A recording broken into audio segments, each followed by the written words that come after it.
Meanwhile, luto na po ang ating strawberry puree.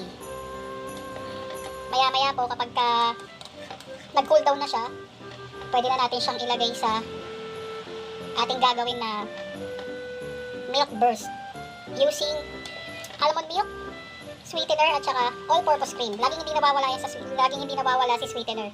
Ayan, nabulol na naman po ako. Ayan po, itsura niya. a little longer than a few minutes later. Para sa paggawa ng strawberry milk burst, syempre need natin ang strawberry puree. Niluto ko po yan sa erythritol at saka sa stevia.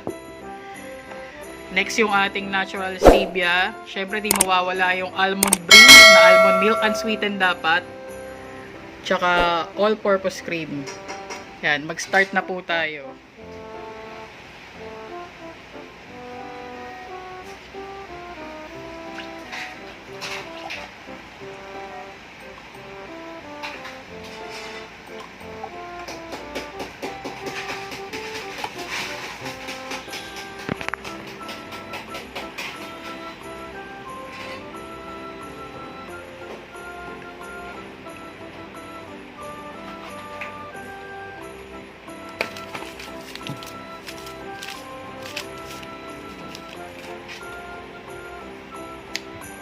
Nilagay ko na po yung stevia, 3 stevia po, tapos halu-haluin lang natin.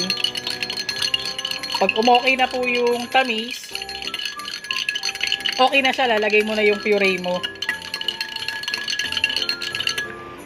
So, lalagay ko na yung puree. Gusto ko to isang ganito. Ayan, sorry po. Kasi mahirap po talaga mag-vlog, tapos may tumatawa pa sa gilid mo. Yun! Kasi lalagyan pa natin siya ng ice baby. Ayan na yung strawberry burst natin. Tikman ko na, Day. Sana kita nyo naman po sa video. Tansya-tansya lang po yung ginawa ko. Wala pong measurement. Kasi hindi naman po tayo professional na cook or chef or kung ano man. Ayan po, tikman ko na siya. Wow! Ako na po gumawa ng background, ha. Ay, ang sarap! Tapos lalagyan na po natin siya ng ice. Baby. Wow! Ako na po ulit. Tinatamad ako maglagay ng background, eh. Saluwaluin lang po natin siya. Nakakabili po ng strawberry milk burst sa Kowloon. Pasensya po, nabulol na naman, birds. Ako po'y dakilang bulol.